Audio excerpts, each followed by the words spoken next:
everyone, and welcome to another solo episode of the Stream of Art podcast. My name is Michelle Monette, and I am a musician, a singer-songwriter, a teacher, and a mentor.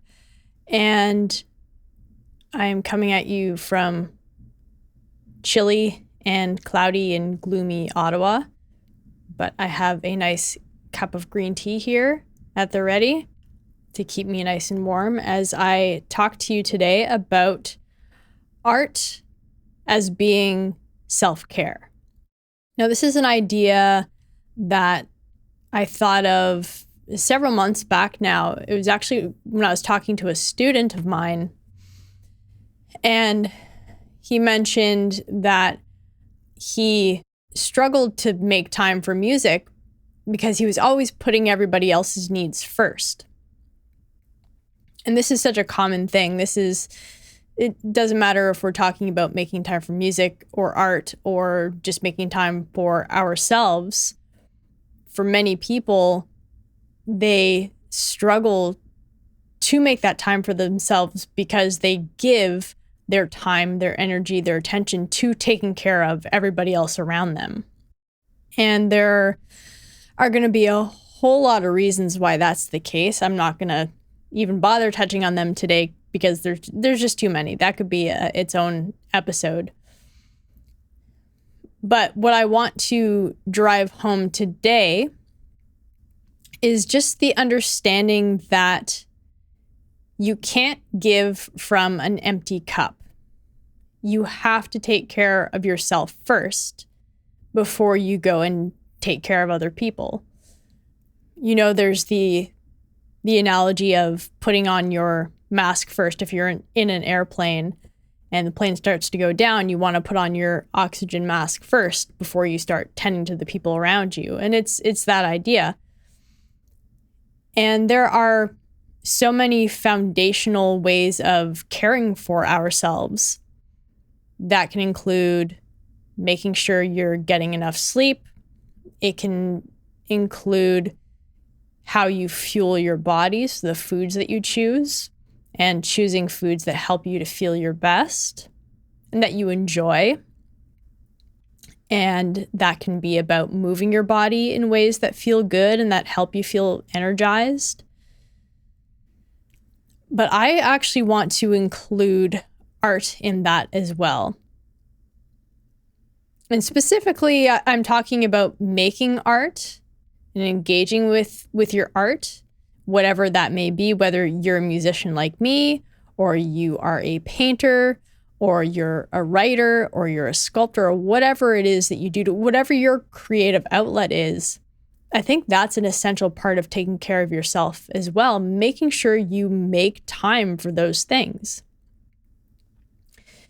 And I know for myself that I just don't feel as good about myself or about my life when I'm not only consistently engaged with music, but engaged in it in a meaningful way and in a meaningful amount of time for me. And I've had the recent experience of not being as engaged as I usually like to be. And there's a whole bunch of reasons. I actually might talk about this in a separate episode, how I'm coming back into a more consistent and deep routine with my music. But I had a pretty big stretch of time of at least several months where I just wasn't getting the same kind of momentum I usually have in terms of keeping a consistent routine, working on specific things, having specific goals. And I noticed it was really taking a toll on my mood, on how I feel, on how I felt just moving about my day, even doing non-music related things. There's this low level hum of dissatisfaction knowing that I wasn't giving my music the time that I like. And part of that comes down to just the fact that I love working on music. I love practicing and engaging in things that are challenging, that stretch me. I love how it feels to sing, how it feels to hold a guitar, how it feels to play the piano. I've actually been playing quite a bit of piano the last several months as well, and that's been really fun. I love writing songs. That's my favorite thing ever. So that's part of it. It's just something I really love to do. And it is very much deeply tied to who I am as a person. That's important too. It's not the whole of who I am, but it's an important part. And also it's a matter of music being important to me, and I just do not feel at my best when I'm not actively demonstrating that. You know, it's the idea of having a level of cognitive dissonance where, you know, especially lately as I've been really thinking about musical flourishing and everything I'm doing with my teaching and my mentorship, you know, I felt like I was talking about all this stuff, but I wasn't really embodying it in my day-to-day life the way I usually do. And so there was this sense of disconnection. It was a lack of integrity. There wasn't the alignment that I wanted. And so I've been taking steps to bring that back into alignment. I'm sticking to my usual 3-hour music chunk in the mornings, and I'm working more seriously on, you know, getting my chops up again. I've incorporated some new exercises into my vocals, and I'm having a lot of fun. It feels really good just to be back at it. And I notice how it changes the way I move through the rest of my day and even my other habits. It keeps me wanting to go to bed on time and stick with a good sleep schedule. It makes me want to even push myself with my exercising. I've been doing longer workouts and pushing myself more. It's like I get the ball rolling in one area of my life, and it helps to get that going in another area as well. And I think that's nothing to sneeze at. I think, and I know it's easy for me to make the case for making time for music because it is part of my job. But I think regardless of whether you are making a living from whatever your creative outlet is or not, I think you want to make time for it so that you can feel better. And I think that's really what self-care is about. You know, it's not about doing these things for how they look. It's doing these things for how they feel. You want to sleep enough as much as you need because you're going to feel better.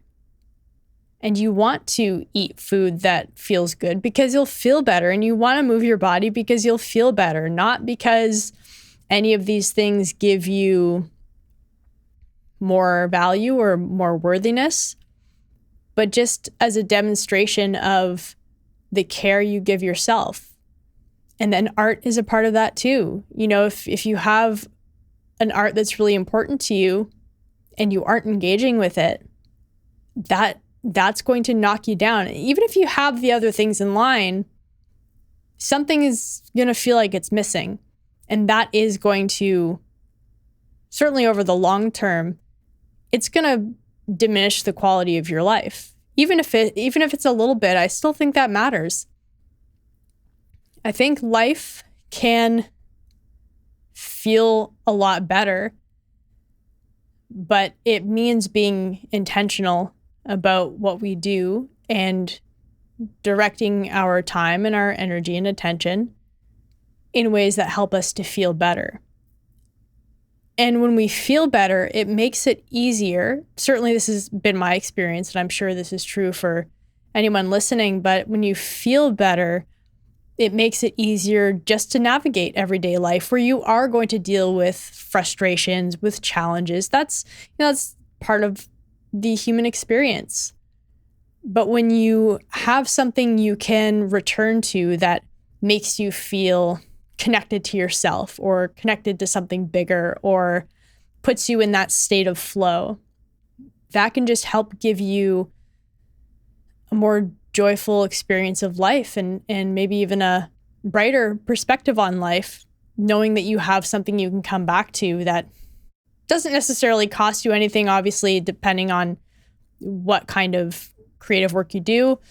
You may have the upfront cost of purchasing, equipment or material, but the actual act of creating, it doesn't cost you anything except your time and your energy and attention. But when you're creating, I mean, that can be so rejuvenating.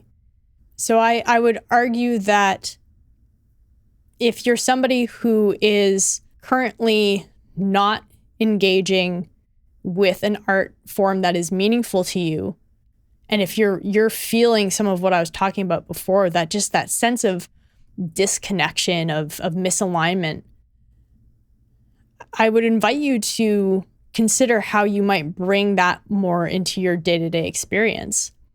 And obviously everybody's situation is different. And again, I'm speaking from a position of relative privilege because I just have myself to take care of. So it's much easier for me to plan my time and to take care of myself because I don't have kids and a spouse who need my time. But for anybody who is in a position where they're a caretaker of some sort, even if it seems impossible from where you stand right now, try to ask how it might be possible, even if you're just working on your art once a week. If you weren't working on it at all, that's a big leap. That's so much better. To work on it even one day is going to be better than not engaging at all. So you want to avoid that all or nothing mentality where if you think, well, if I'm not doing it every day, it's not worth it. No, not at all. It's any time you get is better than no time, especially if you're in a situation where maybe you're just going through a chaotic season. You have maybe kids that are of a certain age, or you have, family members you're taking care of, or maybe you have a lot of work at your job that needs to be taken care of. You'll go through seasons like that. We all do, certainly. And then you do what you can. And when things calm down, then you can find a way to spend more time working on whatever it is that matters to you. But in general, if you find that you are someone who is putting yourself last, this goes even just beyond art. You are the one who is there to take care of you. You are the person you have been entrusted to, because you're the only person who is going to be with yourself every day for your entire life. And so there has to be I think for a lot of people, a mindset switch where they feel like they can take care of themselves. Because I think societally, we feel this pressure to not be selfish, but I think everybody should be a bit more selfish, at least enough, at least to the degree where we're all taking better care of ourselves. And then naturally, when you're feeling better, then the people you are needing to take care of, or the people you want to help, your friends, family, they're going to get a better version of what you're offering, because it'll be less likely to come from a place of resentment or exhaustion. So if you're feeling some resistance to what I've been saying, if you feel like, oh, it's just not possible for me, like I can't for XYZ reason, again, I would absolutely invite you to just play with the idea. How might this be possible for me? How might this look for me to make some time for my art? And if you have a co-parent, or you have, friends or maybe colleagues at work, talk to them. I think we have this assumption sometimes that people are totally unreasonable and that they won't help support us in the things we want to do. And that's going to be the case, of course, because again, we get pushback when people think we're being selfish. If we're putting ourselves first, they wonder how we're going to take care of them. But, try having a conversation with the people who are depending on you And just this is where boundaries come in. A boundary is really an opportunity for somebody to meet you where you thrive. And if you know, hey, I feel better and every part of my life is better when I'm taking care of myself in this way, when I'm sitting down to practice guitar, or I'm sitting down to write poetry, or I'm, going to the park and sketching, or whatever it is, let them know that that's something that helps you to feel better, and find a way to make it work. And if you're somebody who really just struggles to justify doing something for yourself, consider this permission. If you're somebody who feels like nobody needs permission from anybody else to do what makes them happy. But if you do need that, if this is helpful, then I am giving you my express permission to make time for the things that matter to you and to take care of yourself. Because life can be really nice when you're doing the things that you want to do. And it makes it easier to do the things you need to do. If you know that at the end of a long work day, you have some creative time to look forward to, that makes it a lot easier to get through your day. I know that from when I worked a job during the day. Knowing that I had music to come back to when I was done, it helped a lot. And this also might include actually taking in art too. So I know I've focused predominantly on the actual making of art, but also I think, listening to your favorite record, or watching a favorite movie, or, even playing a video game. I'm playing Expedition 33 right now and Silksong. And these are works of art. And to be able to enjoy somebody else's creativity as well, I think that is a really nice place to exist in, to be able to see, the potential of humans, of what we're capable of creating. And that can be deeply inspiring for your own work. So that could be a part of it as well. Just, I know I also feel better when I'm listening to music and I'm, connected with music in that way. So that could be an easier avenue for some of you if you do have a lot going on and you really are just completely incapable of being able to sit down and work on something for whatever reason. If you're just too exhausted at the end of the day, can you just enjoy somebody else's creativity just to kind of keep the spark alive? That might be helpful. Anyway, some stuff for you all to consider. Remember that it's important to take care of yourself in as many ways as you possibly can. And again, beyond the sort of foundational pillars, those are all really important too, actually. So this is something maybe I'll talk about at a later date. But if you are regularly engaging in your craft, but you don't have some of these other pillars in place, so sleep, food, and movement, if you work on those as well, they also will help your craft. And I know this from experience. When I'm taking care of all of that, my music is so much richer for it. The experience, my ability to really focus and work on what I'm doing and produce music that I'm really happy with, that helps too. So feel free to send me an email to streamofartpodcast@gmail.com, or if you just want to send me an email to Monette at michellemonettemusic.com. Let me know what your preferred method of creating is, what your preferred art form is, for both creating and for taking in. I'm trying to avoid using the word consuming. I don't know why that bothers me so much, but that's been I've been finding that word really prickly lately. So I'm trying to avoid using consuming, but if art consumption works for you as a term, then that's fine. But yeah, let me know what you enjoy doing and how you work that into your life if you're able to do that. Or maybe let me know some of the ways that you're currently being challenged and if you want some suggestions, I can send you some suggestions too. But only if you ask. I'm not gonna give unsolicited advice, aside from the advice I've already given today. And I think that's it.